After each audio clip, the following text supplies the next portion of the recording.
shaadaati miti wanti garee shaadaa laallattu hin jirtu akka haqaatitti garee shaadaa jechuun ummata islaama biyya lafaarra jiru hunda nuti garee shaadaati mettanii kan duultan isin kaafira jechuu gus eeqa garee shaadateen jechuun ummata laa ilaaha illallah muhammadur rasuulullah jechuun waan biraati miikoon isii isiniif hin galle jiran ummanni osoo nan dubbii murteessu deemu mana kana follow godha taab godha jetti taabin dhaggeeffadhamu murtii jira dhaggeeffata kan bira ol galchan kunis haareetti nutti eegala hindumatti ijoolleen shaadaa nurra qabatte nu barsiise amantiis waligallee nu harka jirti arraas jarri kun warra diinaa barsiisu amantii barsiisu miti jirana maal taatan akka dhiiraatti taasoyna murteessu beeyna waligallee araarsullee beeyna waligallee dubbiin isii haqni isii ni galaaf akka itti galuuf naan beeka ni murteessina dubbii yookaan kan yoo dhiisanillee amatuma takka deemtii ifiifuu ajandaan isaan warrummaan irra feemasu jedhame yakka namaatti raasa kun hundi ifiifuu qabeenya meeqaa bira jira yakkamoodha waligallee maqaa namaa dhaawuni ustaadota tawarni rajaan hin qabdu nuti maqaa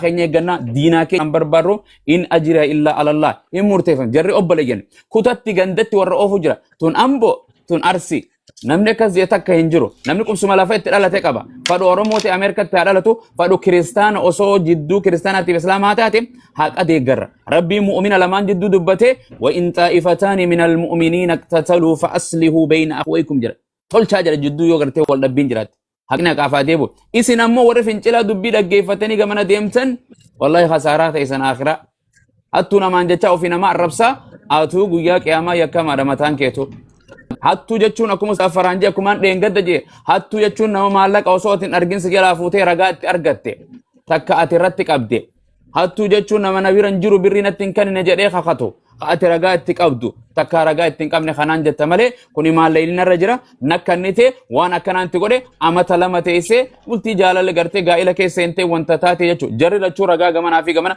telefoon itti sanqine abbaaf numa gala gartee jidduu kana nyaadhamte atilleen amata meeqa teessee dhufte nama qaama biraan nyaate jechuu naman dhibdu yoo san hin taane harka rabbiitti haadhifattu sumayyaalleen guutuu kan dhiiftee qulqullaa'uu dandeessi tunilleen guutuu dhiiftee qulqullaa'uu dandeessi rabbi irratti dubbii dubartiiti maaf dhiirtee kana taana nu murteessa boo duraan nu gara keenya dhufanii miti namni gamanaa fi gamata qabateen jiru sumayyaan tasfaayil kan guyyaa nu bira jirti kaan hin jirtu jechuudha malee waliigallee obboleettii islaamaati obboleettii sabaati dubartiidha kutaadhaani miti nuti kan nama laalu jirru kanaaf hin murteef yoo jiraatan haaseenanii haqa keenya harkatta rabbii jechaa deemtee gari amma wanni asirra na gubu jiru joolluma gara islaamummaa dhufte mana banattee durriyyee keessa teessee yaa jiran booda maqaa keessan takka takkaan isin raasaa'utam nu jala deemtan loogoo teenya uffattan nu dhaadheessitan nu jala deemtanii tan achi teessanii durriyyee keessa teessanii qaama tokkorra yoo durtan fokkottu abbaa manaa keessan akkam isiniin jedha deemaa bultii teessan goradha halkanii guyyaa ofiifuu yakkamoodha isin mataan keessanuu akka isin roofiitti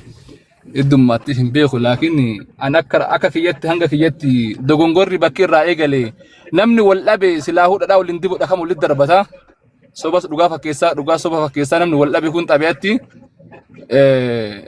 xiqqoo si wanta dhagaa gaafa miira keessaa bahutti manguddummaa miidiyaa kana irratti hin amanu yeroo baay'ee manguddummaa miidiyaa irratti warri miidiyaa irratti manguddummaa namaa ta'u baay'inaani waan gara nama nyaatu wallaahi nama araaramuu caala namni wal dhabuu irra gammadani yoo irra namni wal dhabe isaaniif gammachuudha isaaniif dalagaadha isaaniif hojiidha malee warri miidiyaa irra manguddummaa namaa ta'u hedduun isaanii jechuudha hunda jechuu yaa miti hedduun isaanii akkasitti hubadha maal jennaan nama miidhame caalaa takka nama miidhe caalaa irra aaran mallattoo waan sanii kan arge abbaa miidhame san caalaa irra aaranii nama baay'ee gaafa isaan cinanii fi bakka baay'ee gaafa isaan dhaabbatanii fi akka baay'ee gaafa isaan argan fi kiyyaa fi hundaafuu silaa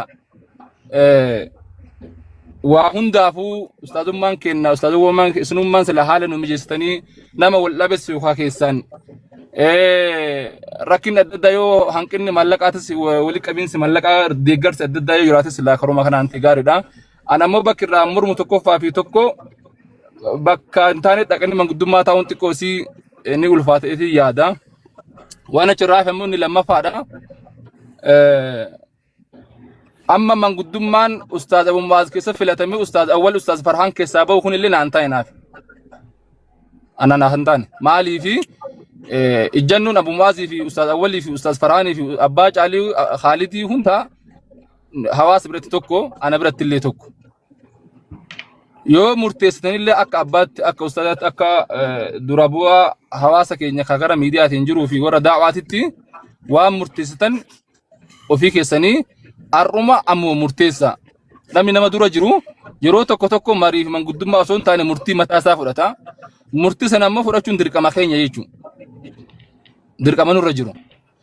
Kana khalaas dhumati. Malee as gubbatti nama miiliyoona 15-20 himatee illee dubbiin xumuramtee illee hedduu agarreerraa qarshii 200 fi guyyaa 20 as gubbatti haasa'uuni xiqqoo wantaadha. Ustaaza murtii mataa keessanii murteessa. Yoo kafala jettan nu kafaluudhaaf qophiidha. Yoo isin dhiistes dhiiste, yoo isin dhiifnellee gimmaashas guutus waan fedhe haa ta'u amma murtii barbaanna malee manguddummaa jira lamaan fiddanillee jarri haa dhufan rakkoo hin qabu. Murtii mataa keessanii murtii sirri jettan murtii murteessaatii murtii san nuti hojii taa'ee kunu ani akka kiyyatti yaadni kiyya kana amma murtii isinirraa barbaannuti waan isiniif fakkaatu wal maradhaatii murtii mataa keessanii murteessa. Yoo dogongore dhiifama.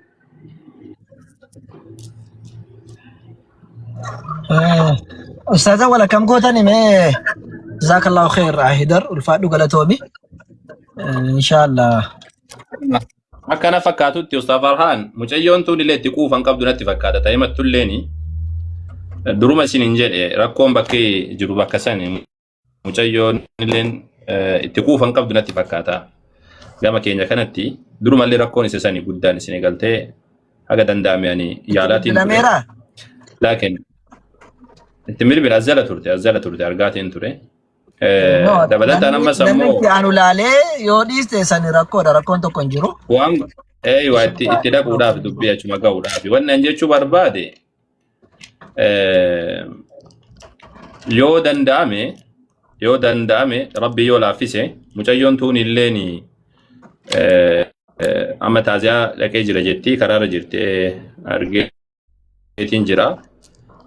Waanuma amma dubbanne kana Abu Mu'aaz sirriitti fahamanii jiranii wama isaan dubbatan sani waan kana addaan baasanii erga sani ammoo waan kana Abu Mu'aaz haafitanii nama tokko itti daballee yoo goone yoo.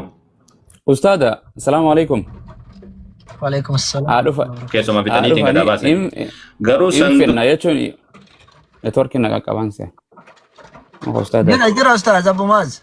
Ustaada wal qabaa jira fakkaatti. Jara qabaa jira. Suuraa akkuma isiniin jedhe tokkoffaadha mucayyoon himatu. Networkiin ustaadaan jira. Sagaleen kun jira. Amma dhuftan Ustaaz. Okay, tamam. Sagaleen koo yoo jiraate ayyee tole sagaleen koo badee jennaani. Akka isiniin jedhe Abu Mu'aaz ammatti sa'aatii kanatti asirratti ijoolleen amma jirti natti hin fakkaatu sa'aatii xiqqoo si yoo jettee dhufte malee. Ingoona booda.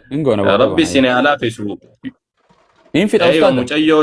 Mucayyoon tun yoo aywa mucayyoon tun yoo quufa isinitti qabaatte jalqaba mucayyoon quufa isinitti haa qabaattu lammaffaa irratti ammoo wannaan jechuudha wanna duubaan jiru sannin jalqaba kutaa. Mucayyoon illee qulqullooftee kophaa ofiidhaan himattu taatee haa dhuftu. Tuun illee kophaa taatee haa dhuftu. Rakkoon duraan jiru iyyuu isa sanii ka duubaan hiriireetiin duubaan dhiibu sanidha. Yoo mucayyoon san dandeesse dubbadha. Yoo duubaan lakki hiriiruu san dhiisoo duubaan waan hiriiru san ofirraa kutuu hin dandeenye.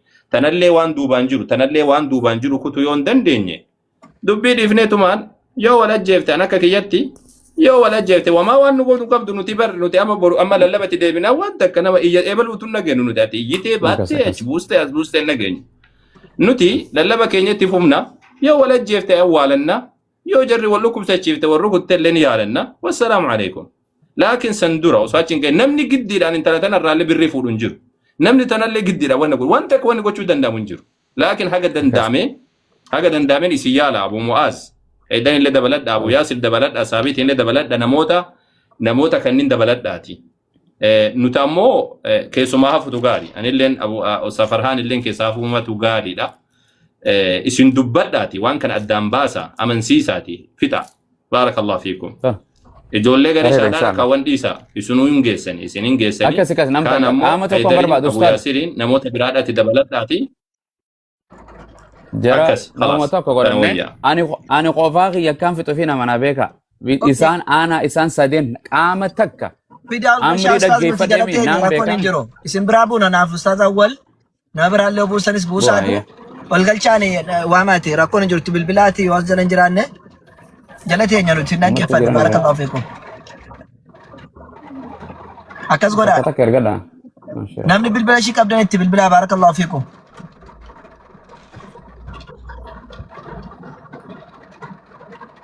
Jarol isinii gashiree baana yoo jiraattan seenaa. Yoo argitan galchaa. Itti fakkaata.